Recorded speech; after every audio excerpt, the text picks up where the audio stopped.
Hello to all my dear students, मेरा नाम है अभिषेक त्रिपाठी और मैं हूं आज फिर से आप सभी के सामने एक नए वीडियो के साथ। यह वीडियो हमारे क्लास 12 के चैप्टर नंबर 3 का पार्ट 4 है। इस चैप्टर में हम पढ़ रहे हैं ह्यूमन रिप्रोडक्शन के बारे में। ह्यूमन रिप्रोडक्शन के इसके पहले हमने अलग अलग वीडियोस अपलोड किए हैं। अगर आपने उन्हें नहीं देखा है तो प्लीज़ एक बार ज़रूर देखिएगा ताकि आपको इस वीडियो के कॉन्टेक्स्ट के बारे में समझ में आए। वैसे भी लेक्चर अगर आप बीच में से देखते हैं तो ऑब्वियसली बहुत सारी चीज़ें समझ में नहीं आता। ऐसा तो नहीं कहूँगा कुछ नहीं आता, बट बायोलॉजी में तो ऐसा नहीं होता। फिजिक्स केमिस्ट्री की बात अलग है कि आपको जीरो समझ में आएगा, बट हाँ अच्छा रहेगा कि अगर आप वो सारे वीडियोस एक बार देख लें। मैं हर वीडियो के शुरू में ज़रूर ये बात बोलता हूँ, ठीक है। तो अगर आप देख चुके हैं और अगर आप देख कर आ रहे हैं तो फिर आप आगे की बात करते हैं। आज का ये जो वीडियो है आपने वैसे थंबनेल में देख लिया होगा, है ना, कि हम पढ़ने वाले हैं ओव्यूलेशन के बारे में। किसके बारे में पढ़ रहे हैं जी? ओव्यूलेशन। ओव्यूलेशन का मतलब क्या हुआ? ओव्यूलेशन का मतलब होता है रिलीज ऑफ ओवा, रिलीज ऑफ ओवा, या इसी को कॉमन लैंग्वेज में हम बोलते हैं तो एग, रिलीज ऑफ एग, है ना। ये एल नहीं है, हाँ कई लोग फिर बोलेंगे सर ये तो एल लिख दियो, ये स्लैश था भैया, है। चलो दूसरा कलर का बनाते हैं ताकि तुम लोग बोलो मत कि ओवल एग लिख दिए हो। रिलीज ऑफ ओवा या एग।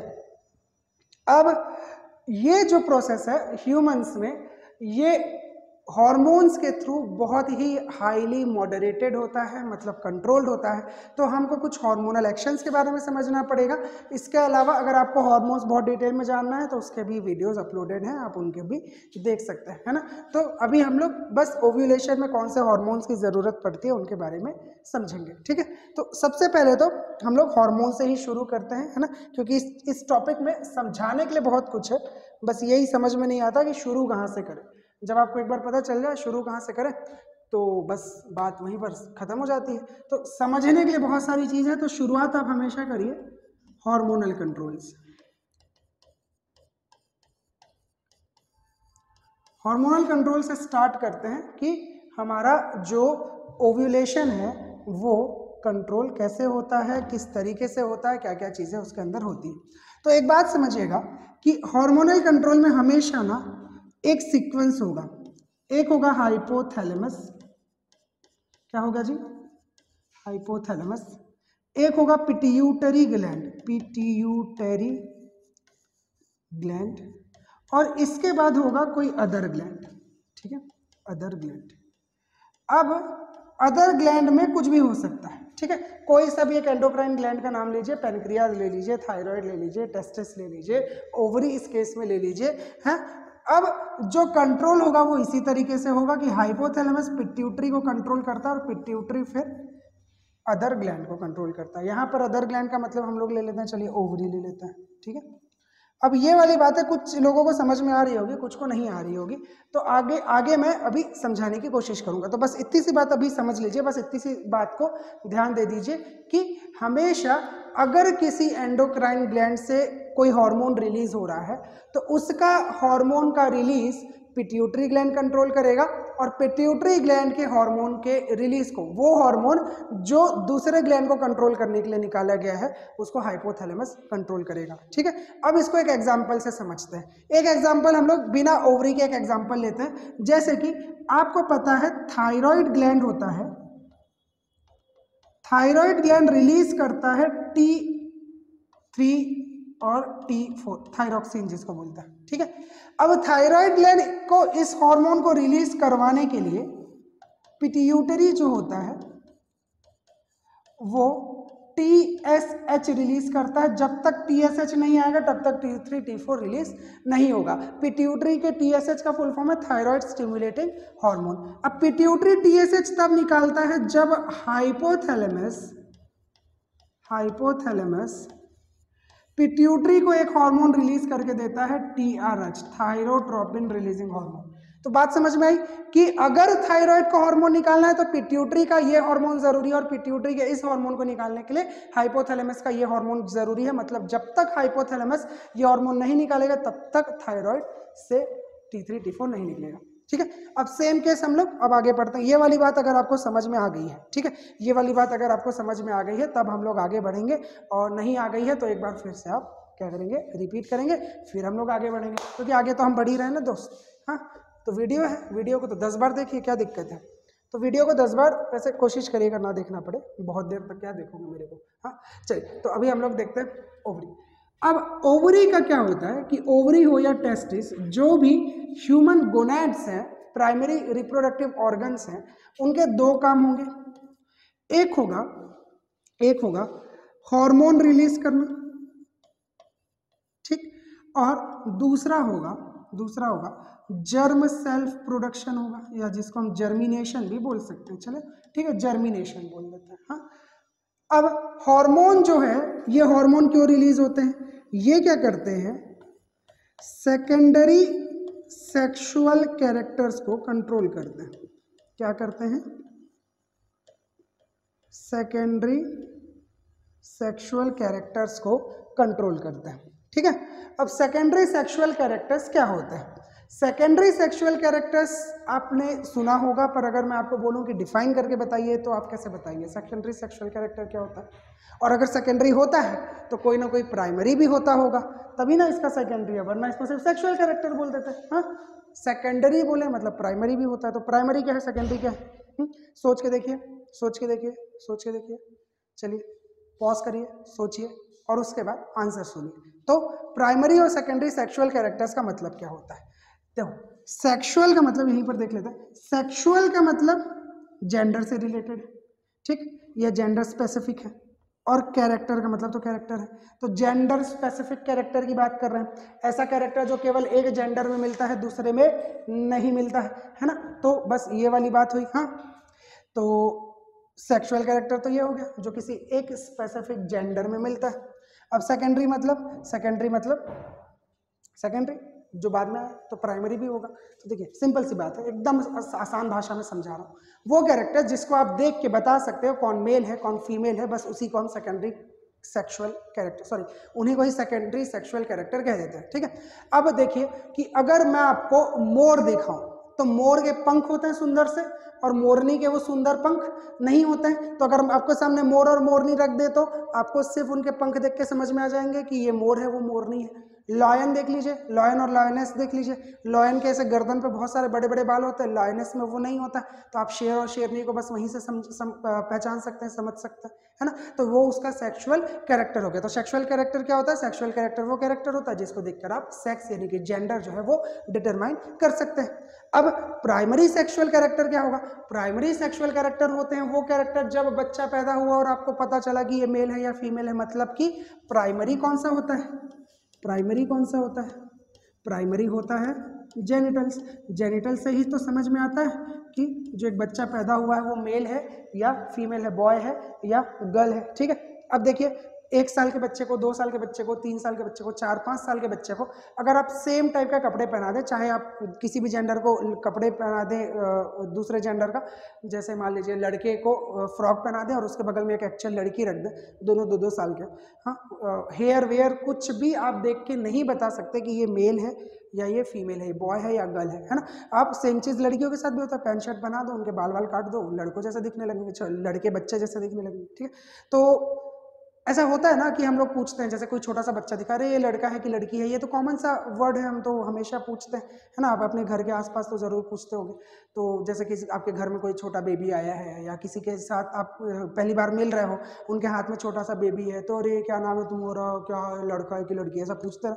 तो अब क्यों पूछना पड़ता है, क्योंकि आप वहाँ पर उस बॉडी को देख के, आउटर बॉडी को देख के डिटरमाइन नहीं कर सकते हैं कि कौन मेल है कौन फीमेल, क्योंकि जेनिटल्स ही आपको उस एज में बता पाएंगे कि कौन मेल है फीमेल है, तो वो प्राइमरी सेक्सुअल कैरेक्टर हुआ। अब सेकेंडरी क्या, अब आप 12, 15, 16 साल की, 20 साल के लोगों को देख लीजिए, आप सेम कपड़े भी पहना देंगे, बाल भी सेम रख देंगे, सिर्फ फेशियल कैरेक्टर आप क्लीन शेव कर दो लड़के को, ठीक है, और एकदम एकदम क्लीन शेव्ड लड़के और एक लड़की को खड़े करेंगे और सिर्फ फेस देखेंगे ना, सिर्फ आप फेशियल फीचर्स के बेसिस पे भी बता सकते हैं कौन मेल है और कौन फीमेल है। इसके अलावा अगर दाढ़ी की बात करें या ब्रेस्ट इन्लार्जमेंट की बात करें या बॉडी हेयर की बात करें, ये सारी चीज़ें से ही समझ में आ जाता है कौन मेल है और कौन फीमेल है। तो ये चीज़ें सेकेंडरी सेक्सुअल कैरेक्टर्स कहलाते हैं, जिनको आप बाद में देखते हो, जो बाद में आती हैं और डिटरमाइन कराती हैं कि कौन मेल है कौन फीमेल है। तो इन चीज़ों को कहाँ से कंट्रोल किया जाता है, कहाँ से आ जाती है, अपने आप तो स्वतः उत्पत्ति तो नहीं हो जाती है ना। तो ये जो चीज़ें होती हैं ये कहाँ से आती हैं, हार्मोन से आती हैं। ठीक है, चलिए बात समझ में आई यहाँ तक। ये कैरेक्टर हार्मोन से आता है। अब ओवरी की बात कर रहे हैं, मतलब फीमेल कैरेक्टर्स की बात कर रहे हैं। अब फीमेल कैरेक्टर्स जो होते हैं वो एक स्पेसिफिक टाइप के हार्मोन ईस्ट्रोजेंस पे डिपेंड करते हैं। ईस्ट्रोजेंस प्लूरल है, ठीक है। ईस्ट्रोजेंस में 2-3 एग्जांपल आ सकते हैं, जैसे कि एक एग्जांपल है ईस्ट्रोल, ठीक, एक एग्जांपल है ईस्ट्राडायोल। तो हम बचपन से ईस्ट्रोजन पढ़ तो रहे हैं, लेकिन ईस्ट्रोजन कोई सिंगल हार्मोन नहीं है। ईस्ट्रोजेंस होता है वो ग्रुप ऑफ हार्मोन है, उसके अंदर बहुत सारे अलग अलग हार्मोन्स आते हैं, जिसका 2 का एग्जांपल मैंने लिख दिया है। ठीक है, एक सबसे कॉमन है ईस्ट्रोल और ईस्ट्राडायोल। ये हार्मोन्स जो होते हैं वो सेकेंडरी सेक्सुअल कैरेक्टर्स को मेंटेन करते हैं। अगर ये हार्मोन नहीं रिलीज होंगे तो वो कैरेक्टर्स डेवलप नहीं होंगे, कम होंगे तो कम डेवलप होंगे, ज़्यादा रिलीज होंगे तो ज़्यादा कैरेक्टर्स डेवलप होते हैं। इसके अलावा ऑब्वियसली जेनेटिक्स और इसके अलावा डाइट्स की भी चीज़ें होती है जो आपके कैरेक्टर्स को मेंटेन करेगी। ठीक है, तो ईस्ट्रोजेंस को रिलीज कराना है पहला काम। ओवरी का पहला काम क्या हुआ, ईस्ट्रोजेंस को रिलीज कराना है। दूसरा काम क्या हुआ, जर्म सेल बनाना है, मतलब जर्म सेल मतलब ओवा बनाना है, ओवा का प्रोडक्शन करना है। ठीक है, अब ओवा का प्रोडक्शन कहाँ हो रहा है, ओवरी में, लेकिन फर्टिलाइजेशन कहाँ पर होगा, फेलोपियन ट्यूब में, और बेबी कहाँ ग्रो करेगा, यूट्रस में। मतलब ओवरी में बनने के बाद ओवा को कहीं जाना पड़ेगा तब जाके फर्टिलाइजेशन होगा, मतलब ओवरी से ओवा को बाहर निकलना पड़ेगा, और इसी बाहर निकलने की प्रक्रिया को क्या बोलेंगे हम लोग, ओव्यूलेशन बोलेंगे। बात समझ में आई, बात समझ में आई, बिल्कुल आई, नहीं आई तो बिल्कुल कमेंट करके बताइए कि बात ये वाली समझ में नहीं आई है सर, थोड़ा सा समझा दीजिए तो हम ज़रूर आपको समझा देंगे। ठीक है, तो वहाँ तक की चीज़ें आपको बहुत क्लियरली समझ में आ गई होगी। अब थोड़ा सा आगे बढ़ते हैं।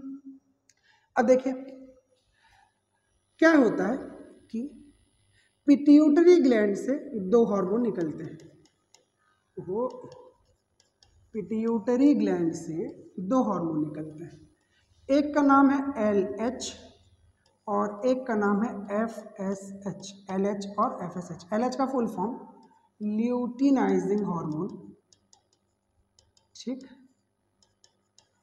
और दूसरा FSH का full form follicle stimulating hormone. ठीक, ये मेल में भी निकलते हैं फीमेल में भी निकलते हैं, दोनों में निकलते हैं। ठीक है, मेल फीमेल दोनों में ये रिलीज होता है। अब ल्यूटिनाइजिंग हार्मोन का काम क्या होता है, हार्मोन प्रोडक्शन करवाना। हार्मोन प्रोडक्शन कौन से, हार्मोन प्रोडक्शन कौन से, वही जो मैंने ऊपर बताया, ईस्ट्रोजेंस का रिलीज करवाना फीमेल के केस में। और एफएसएच का काम क्या होता है, एफएसएच का काम होता है जर्म सेल बनवाना। ठीक, तो ओवरी में होने वाले चीजों को, अभी इसलिए मैंने सबसे शुरू में ये चीज बताई थी आपको कि अगर थायराइड कुछ करेगा तो पिट्यूटरी उसको कंट्रोल करेगा, तो ओवरी कुछ कर रही है तो उसको कंट्रोल कौन करेगा, पिट्यूटरी। तो एक काम क्या था ओवरी का, एक काम था ईस्ट्रोजन रिलीज कराना, तो ईस्ट्रोजन रिलीज करने के लिए पिट्यूटरी पहले एक हार्मोन रिलीज करेगा, तो पिट्यूटरी जब ल्यूटिनाइजिंग हार्मोन बनाएगा तब ओवरी जो है वो ईस्ट्रोजन बनाएगी, और अगर मेल का केस है तब जाके ल्यूटिनाइजिंग हार्मोन जब बनेगा तब टेस्टिस क्या बनाएगा, टेस्टोस्टेरोन बनाएगा। पिट्यूटरी जब एफएसएच बना के रिलीज करेगा तब, पिट्यूटरी जब एफएसएच बना के रिलीज करेगा तब ओव्यूलेशन होगा, तभी ओवा बनेगा, और तभी मेल के केस में स्पर्म का प्रोडक्शन होगा। ठीक है, तो दोनों में काम क्या होता है, सेम होता है। अब आप ये बात आपको ये बात याद है कि आपको कि हाइपोथैलेमस जो है वो हाइपोथैलेमस क्या करेगा, ये थोड़ा जो है इसके कारण दिक्कत आ रही है। ठीक है, हाइपोथैलेमस क्या करेगा जी, हाइपोथैलेमस एक मस्त सा काम करेगा कि पिट्यूटरी से इन दोनों हार्मोन को निकलवाने के लिए एक और हार्मोन निकालेगा जिसको बोलेंगे GnRH।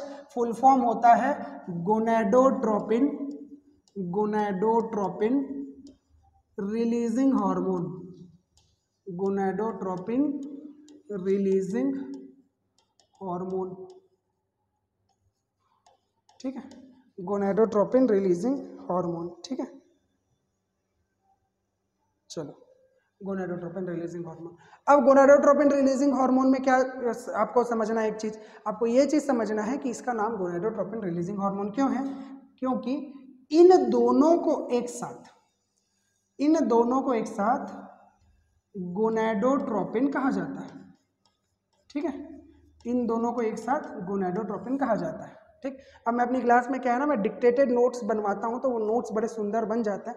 यहाँ पे आपको लेक्चर नोट्स बनाने हैं यूट्यूब वीडियो में, हाँ, तो वहाँ पर थोड़ी दिक्कत हो सकती है। लाइव क्लास में भी हम लोग ऑब्वियसली डिक्टेटेड नोट बनवा देंगे, यूट्यूब में थोड़ी दिक्कत है, तो आप थोड़ा सा लेक्चर नोट बनाइएगा और चीज़ों को समझिएगा, ठीक है। गोनाडो, इसलिए आप पॉज कर सकते हैं ना भैया।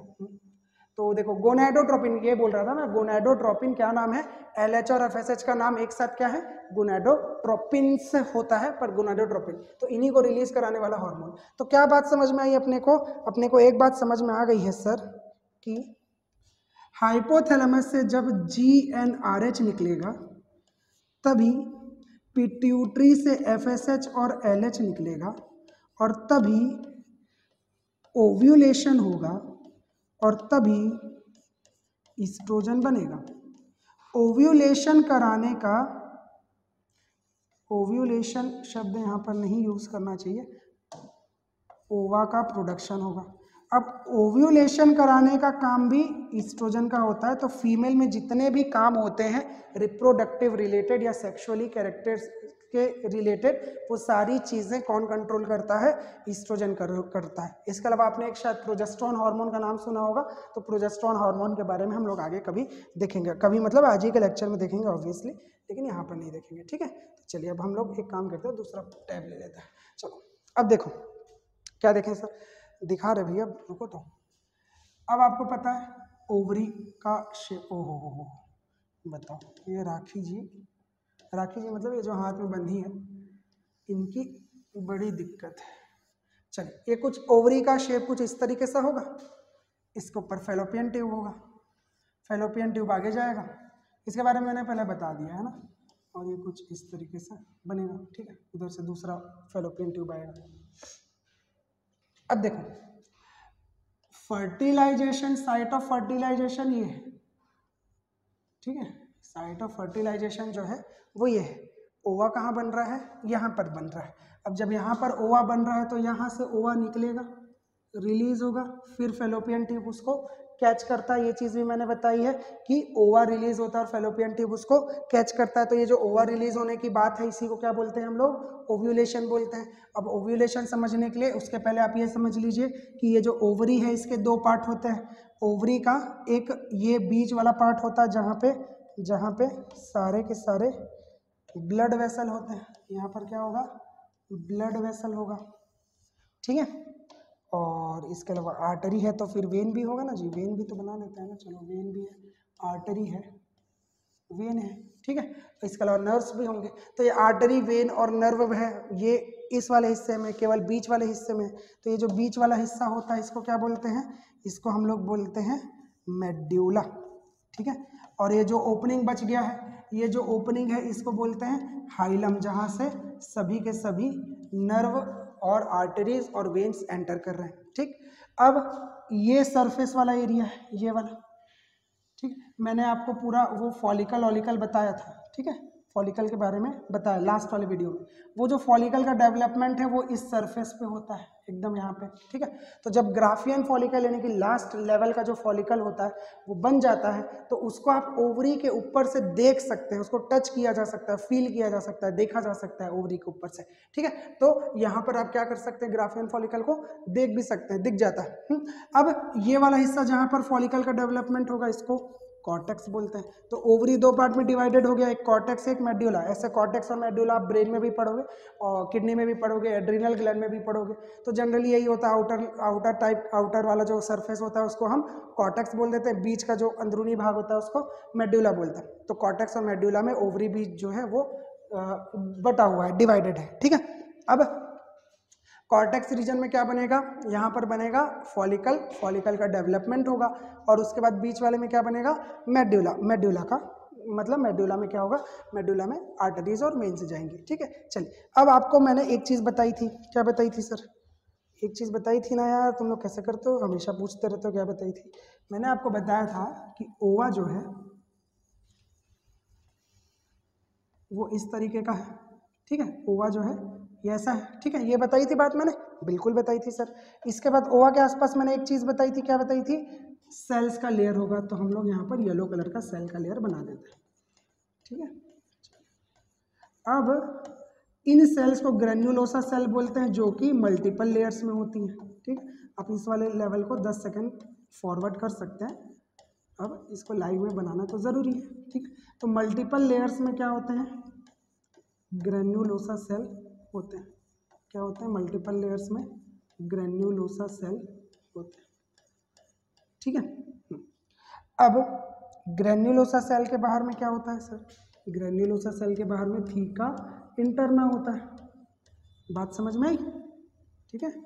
ग्रेन्युलोसा सेल के बाहर में क्या है, थीका इंटरना। और थीका इंटरना के बाहर क्या होगा, थीका इंटरना के बाहर, चलो ये कलर का बना देते हैं, थीका एक्सटर्ना, ठीक। तो ये मल्टीपल लेयर्स बने, हाँ, नाम लिख देंगे अभी।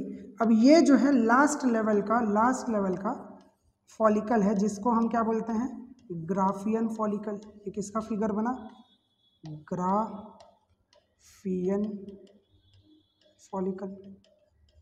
बात सही है, ग्राफियन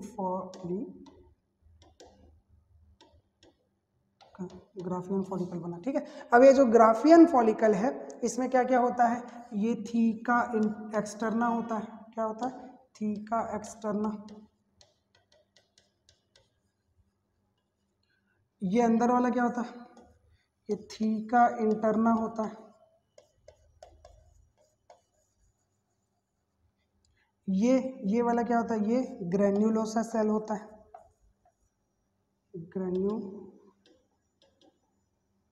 ग्रेन्युलोसा सेल होता है।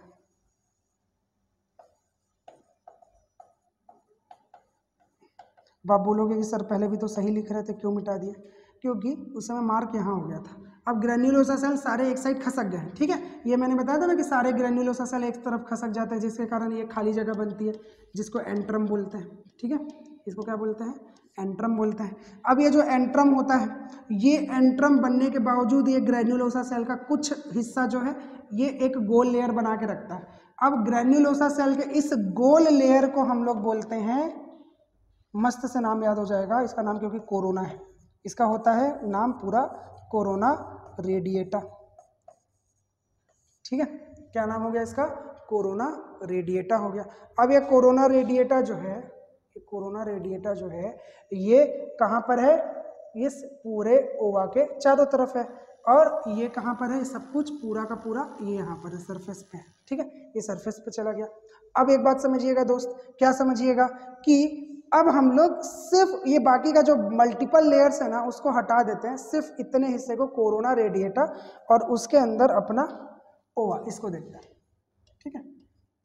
क्यों देख रहे हैं बताऊंगा ना भैया, बड़ा दिक्कत है तुम लोग के साथ। ये देखो, ठीक। अब इसके अंदर ब्लू कलर का क्या है, अपना ओवा है, ठीक। तो इसको से थोड़ा थिक बना देता है, ठीक है। अब इसके बाद क्या करेंगे सर, इसके बाद रुको दोस्त बता रहे हैं, ये सफ़ेद सफ़ेद करेंगे हम लोग। सफ़ेद सफ़ेद क्यों करेंगे, सफ़ेद सफ़ेद इसीलिए करेंगे क्योंकि यहाँ पर कुछ भरा हुआ है जिसको मैं सफ़ेद कलर से रिप्रेजेंट कर रहा हूँ, ठीक है। अब इतने से हिस्से को देखिए, कितने हिस्से को, ये थीका इंटरना, थीका एक्सटर्ना और ग्रेन्युलोसा सेल को हटा करके सिर्फ इतने से हिस्से को हम लोग अलग से देख रहे हैं। अब इसका नाम क्या बताया मैं, कोरोना रेडिएटा। इसको अलग से क्यों लिख रहे हो सर, भाई कितना क्वेश्चन पूछते हो तुम लोग, रुक जाओ। ये हुआ कोरोना रेडिएटा, ये बाहर की तरफ, इसके बाद अंदर की तरफ ये क्या है, अब ये जो भरा हुआ है इसको बोलते हैं जोना पेल्यूसिडा, इसको याद रखिएगा। ये प्रोटीनस कवरिंग होता है, ठीक है। क्या होता है, प्रोटीनस कवरिंग होता है, चारों तरफ एक झिल्ली जैसा बंधा होता है, ठीक है। अब इसके बाद ये प्लाज्मा मेम्ब्रेन है, किसकी, ओवा की प्लाज्मा मेम्ब्रेन, इसको बोलते हैं हम लोग ऊलेमा। ऊलेमा क्या है, ओवा की अपनी खुद की प्लाज्मा मेम्ब्रेन। तो ये तीनों जो है, ये इस अवस्था में ओवा जो है ओवरी से रिलीज होता है। ओवरी के अंदर जब डेवलप हो रहा है तो ये सारे सेल है, लेकिन जब रिलीज होगा तो सबके सब एक साथ रिलीज नहीं होंगे। रिलीज होगा तो सिर्फ कोरोना रेडिएटर और उसके अंदर ओवा। कोरोना रेडिएटर और ओवा के बीच में प्रोटीनस कवरिंग है, जिसको हम लोग क्या बोलते हैं, लेमा बोलते हैं। तो इतना सा हिस्सा बस रिलीज होके कहां पहुंचता है, फेलोपियन ट्यूब में पहुंचता है। तो अब कोरोना रेडिया जो है ये टिल फर्टिलाइजेशन रहता है। अगर फर्टिलाइजेशन होगा तो कोरोना रेडिएटा की लाश में से होकर गुजरना पड़ेगा स्पर्म को। ठीक है, बात समझ में आई? ऐसा मूवी का डायलॉग है ना, मेरी लाश में से होकर गुजरना पड़ेगा। तो कोरोना रेडिएटा उसको चारों तरफ से प्रोटेक्ट करके रखता है, सेल होता है जो प्रोटेक्शन देता है।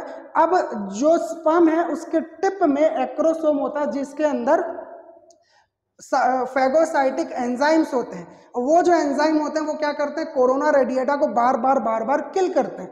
कोरोना रेडिएटा धीरे धीरे टूटता है। तो कब फर्टिलाइजेशन होगा, जब स्पर्म जो है इसकी लाश पे से होकर गुजरेगा। टिल फर्टिलाइजेशन कोरोना रेडिएटा रहता है। ठीक है, बात समझ में आई? फर्टिलाइजेशन एक अलग से टॉपिक है, अलग से उसके ऊपर एक सेपरेट वीडियो बनेगा। ठीक है, अच्छा सा लंबा सा प्रोसेस है। अब इसके बाद जोना पेलुसिडा कब तक रहता है? जोना पेलुसिडा रहता है टिल इम्प्लांटेशन। अब ये क्या नया चीज बता रहे हैं? नया चीज नहीं है, बस आगे आपको एम्ब्रियोनिक डेवलपमेंट में ये वाला नाम आएगा। तो जोना पेलुसिडा जो रहता है वो टिल इम्प्लांटेशन होता है। उलेमा वो तो इंटैक्ट है ना, वो कहाँ अलग होगा, अब धीरे धीरे डिवाइड हो जाएगा जब तक ये जाइगोट नहीं बन जाता। ठीक, तो ये एम्ब्रियो बनने तक, टिल एम्ब्रियो बनने तक। ठीक है, तो मान लेते हैं एम्ब्रियो बनने तक, क्योंकि उसी समय तक रहेगा, उसके बाद तो हट जाएगा। तो चलिए अब एक बार देख लीजिए इसको, एक बार इसको देख लीजिए। ठीक, इसको एक बार देख लीजिए, मैंने सारी चीज़ें लिख दी है, थोड़ा सा और इसका साइज को इंक्रीज कर देते हैं, इतना साइज जो है काफ़ी है। ठीक है, इसको अब आप एक बार देख लीजिए, इसका छोटा सा स्क्रीनशॉट ले लीजिए।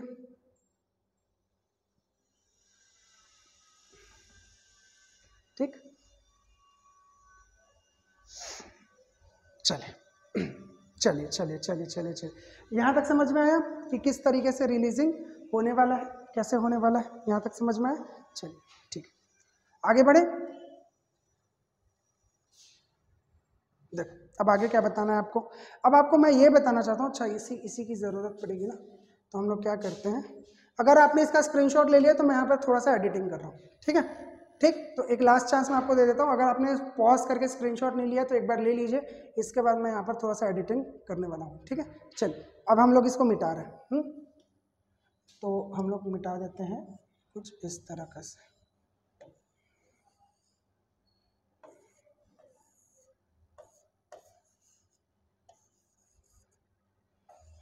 चलो ये हो गया बरोबर मस्त सा। अब क्या करेंगे सर, अब हम लोग कुछ ये करेंगे दोस्त कि इसको उठा के लेके आएंगे नीचे की तरफ। ठीक है, नीचे की तरफ इसको ले आएंगे। नीचे की तरफ क्यों लाएंगे सर? नीचे की तरफ इसलिए लाएंगे ताकि अब समझने में आसानी हो जाए। ठीक है, अब देखिए इतने की ज़रूरत है। अब ये ग्राफियन फॉलिकल से समझिएगा। ग्राफियन फॉलिकल में 3 लेयर हैं, नाम आपको याद हो गया। ठीक है, अब देखो 2 हार्मोन है, कहाँ से आ रहे हैं? पिट्यूटरी से आ रहे हैं। पिट्यूटरी से आने वाला एक हार्मोन है जिसका नाम है FSH और एक का नाम है LH। अब दोनों के दोनों इस फॉलिकल पे जाके एक्ट करते हैं। ठीक है, FSH क्या करेगा, उस ओवा को रिलीज करवाएगा, सब पट से रिलीज करवाएगा, और LH क्या करेगा, ईस्ट्रोजन के लेवल को इंक्रीज करेगा। तो जो FSH होता है ये जाके काम करता है थीका इंटरना पे। ठीक है, अब थीका लेयर जो होती है वो क्या करती है, वैसे करके रप्चर होती है। अब आप ये सोचो कि इस तरफ एंट्रम जो है वो बना क्यों था? वो एंट्रम इसलिए बना था ताकि ओवा इस तरफ से बाहर निकल सके। ये वाला जो फेस होगा ये फेलोपियन ट्यूब की तरफ होगा, तो फेलोपियन ट्यूब की तरफ फेस होगा इसका, और यहाँ से ओवा जो है बाहर निकल सके, इसलिए ग्रैन्युलोसा सेल एक तरफ खसक जाते हैं। और थीका इंटरना थीका एक्सटर्ना जो होते हैं वो न्यूट्रिशन देने के बाद रप्चर होकर फट जाते हैं, तो थीका इंटरना थीका एक्सटर्ना खत्म हो जाएगा। ठीक है, अब LH कहाँ पर काम करता है? ये जाके काम करता है ग्रैन्युलोसा सेल पे। इसको दूसरे कलर से मार्क करते हैं अपन। ठीक है, ताकि आपको क्लैरिटी रहे, इसको ग्रीन कलर से मार्क करते हैं। तो ये कहाँ पर जाके काम करेगा, ग्रेन्युलोसा सेल पर काम करेगा, ठीक है, ये ग्रेन्युलोसा सेल पर काम करेगा। अब ग्रेन्युलोसा सेल क्या करता है, ग्रेन्युलोसा सेल जब ईस्ट्रोजन प्रोड्यूस करता है तब ओवा धीरे धीरे धीरे धीरे डेवलप होता है। अब LH का लेवल बहुत ज्यादा इंक्रीज होगा, एक ग्राफ बना हुआ है उसको मैं समझाऊंगा आपको, ठीक है। LH का लेवल जब बहुत ज्यादा इंक्रीज होगा तब क्या होगा, LH का लेवल इंक्रीज होने पर ईस्ट्रोजन का लेवल इंक्रीज होगा, जब दोनों पीक पर होते हैं और ओव्यूलेशन हो जाता है। जैसे ही ओवा निकलता है LH कम होता है और LH कम होता है और ईस्ट्रोजन दोनों कम हो जाते हैं, ठीक है। तो जब LH रिलीज होगा बहुत पीक पे, उस दिन क्या होगा, उस दिन ओव्यूलेशन होगा, ठीक है। अब ये जनरली जो होता है 14th डे ऑफ पीरियड्स होता है, क्या होता है, 14th डे ऑफ पीरियड्स होता है। अब ये जरूरी नहीं है, इसको लेके काउंटिंग में मैं आपको सिखाऊंगा, ठीक है, आगे आने वाली है। अब आप बोलोगे सर हर चीज को आगे आने वाली है, मैं देखो इसको भी बोला था कि आगे आने वाली है पहले पहले लेक्चर में, लेकिन मैं समझाया था, ठीक है। तो देखो मैं कुछ छोड़ता नहीं हूँ, बस मैं आपको बताता हूँ कि आगे कौन कौन सी चीजें हम समझेंगे और ज्यादा डिटेल में समझेंगे, ना कि मैं बस एक लाइन बोलूँ और बात खत्म हो गई, यहीं पर छोड़ देता 14 डे में होता है, लेकिन उसको मैं आपको समझाऊंगा, ठीक है। हो सकता है अगले वीडियो में, इस वाले वीडियो में ना हो पाए, क्योंकि वो वाला टॉपिक जो है मेंस्ट्रुएशन साइकिल का यहाँ पर शायद कवर नहीं हो पाएगा, ठीक है। तो ल्यूटिनाइजिंग हार्मोन कहाँ पर काम कर रहा है, ग्रेन्युलोसा सेल पे काम कर रहा है, क्या कर रहा है, ईस्ट्रोजन बनवा रहा है। तो ईस्ट्रोजन कौन बनाया, ईस्ट्रोजन कौन बनाया, ग्रेन्युलोसा सेल बनाया। ईस्ट्रोजन कौन बनाया, ये ग्रेन्युलोसा सेल बनाया। बात सिंपल सी है बहुत, हाँ, इसी को लॉजिक बोलते हैं बेटा। ये लॉजिक अगर आपको आ गया तो बहुत सारे क्वेश्चन जो हैं जो टफ लगते हैं या जो आपको रटने पड़ते हैं, रटने नहीं पड़ेंगे, लॉजिक ही तो है। अगर ल्यूटिनाइजिंग हार्मोन का काम क्या है, ईस्ट्रोजन रिलीज करवाना, और ल्यूटिनाइजिंग हार्मोन ग्रेन्युलोसा सेल पे एक्ट करता है, तो ग्रेन्युलोसा सेल ही तो कौन बनाएगा, ईस्ट्रोजन बनाएगा, नहीं तो क्या करेगा फोकट में, हैं। चलिए चलिए चलिए आगे बढ़ते हैं। क्या बढ़ेंगे सर आगे जाने के बाद, आगे जाने के बाद हम लोग बेटा ये बढ़ेंगे कि जैसा कि मैंने आपको बताया, कहाँ गया भैया, ये देखो, मैंने आपको ये चीज बताई थी ना कि इतना हिस्सा जो है ये तो सब गायब हो जाएगा, ठीक है, दिन दुनिया से कोई मतलब नहीं है इसको। अब ये जो है, ये जो होता है ये अब नीचे आएगा, ठीक है। कहाँ नीचे आएगा सर, ये देखो यहाँ पर आएगा, यहाँ कहीं पे आएगा। अब देखो यहाँ पर आ गया। अब देखिएगा कि रिलीज क्या हुआ, रिलीज हुआ इतना हिस्सा, ठीक, तो उतने हिस्से को हम कर देते हैं गायब। यहां से रिलीज हो गया इतना हिस्सा, तो इतने हिस्से को हम क्या कर देते हैं, गायब कर देते हैं। चलिए सर गायब कर देते हैं, कर दीजिए सर, गायब कर दीजिए, ठीक, गायब कर दिए, गायब कर दिए, गायब कर दिए। अब कैसे करेंगे सर गायब, आप रुको तो मैं आपको चमत्कार दिखाता हूँ, विज्ञान के चमत्कार देखिए आप। यही चीज को पहले क्या करना पड़ता था हमको, यही चीज को हमको 10 वीडियो बनाने, 10 बार डायग्राम बनाना पड़ता था। देखो क्या मस्त सुंदर सा, क्या सुंदर है सर इसमें, रुको ना रे बाबा तुम लोग रे। अब देखिए ये वाला स्टेज है, ये वाला स्टेज कौन सा स्टेज है, ये वाला स्टेज वो वाला स्टेज है जहां पर क्या होगा, देखो विज्ञान का चमत्कार, एक ही बार फोटो बनाया, बार बार रिपीट हो गया। अब ये वाला स्टेज है जहां पर ग्राफियन फॉलिकल डेवलप्ड है, ग्राफियन फॉलिकल जो है वो डेवलप्ड है, ठीक है। अब क्या होगा कि अब ओव्यूलेशन का स्टेज है, ओव्यूलेशन स्टेज है। ओव्यूलेशन स्टेज में क्या होगा जी, ओव्यूलेशन स्टेज में क्या होगा, ओव्यूलेशन के स्टेज में, इसको थोड़ा सा क्लीन लिख देते हैं वरना आपको स्क्रीनशॉट में दिक्कत आएगी, ठीक है। ओव्यूलेशन के स्टेज में क्या आएगा कि बीच का जो हिस्सा है, बीच का हिस्सा है ये वाला, ये गायब हो गया, ठीक है, इतना हिस्सा क्या हो गया, गायब हो गया। तभी ना ये निकला, तभी ना ये निकला, यहां से ये निकला, ये वाला स्टेज, ओहो हो, ये वाला स्टेज आया ना, ये वाला स्टेज आया ना, हाँ, यहाँ से ये, यहाँ से ये, अब ये बच गया, अब ये बच गया। अब इसमें एक चीज समझिएगा, इसमें क्या समझेंगे, इसमें एक चीज ये समझिएगा कि ये पूरा थीका का लेयर जो है वो खत्म हो गया, थीका का लेयर कैसा हो गया, खत्म हो गया, ठीक है। अब क्या बच गया, ये बच गया केवल और केवल ग्रेन्युलोसा सेल का लेयर, क्या बच गया, ग्रेन्युलोसा सेल का लेयर। अब ये ग्रेन्युलोसा सेल का देखो अभी मैं आपके सामने येलो कलर का इसलिए बनाया हूं क्योंकि अब इसको बोलेंगे ग्रेन्युलोसा सेल को येलो बॉडी। अब इसका नाम ग्रेन्युलोसा सेल ना रख के क्या रख देंगे, येलो बॉडी। इसी को हम बोलते हैं कॉर्पस ल्यूटियम। देखो बेटा बायोलॉजी में सब चीज का मतलब है, कॉर्पस का मतलब बॉडी, कॉर्पस का मतलब बॉडी और ल्यूटियम का मतलब येलो, येलो कलर का बॉडी, क्योंकि वो येलो कलर का दिखता है। जबरदस्ती का नामकरण हम लोग नहीं करते, कोई IUPAC फलाना ढेकाना, हम लोग जो है सो है, नहीं है तो नहीं है, येलो कलर का दिखता है येलो बॉडी, उसी का लैटिन वर्ड है कॉर्पस ल्यूटियम। ठीक है समझ में। अब ये कॉर्पस ल्यूटियम कहाँ बना, ये बना है सब कुछ, ये ओवरी के अंदर है। हाँ ये कहाँ पर है, ये कहाँ पर है, ये ओवरी के अंदर है। और ये कहाँ चला गया, ये वाला हिस्सा ये ओवरी के बाहर है। ठीक है बात समझ में आई, वो वाला इनसाइड ओवरी है और ये वाला आउटसाइड ओवरी है। अब ये कॉर्पस ल्यूटियम बनने में थोड़ा सा समय लगता है, 2-3 दिन का।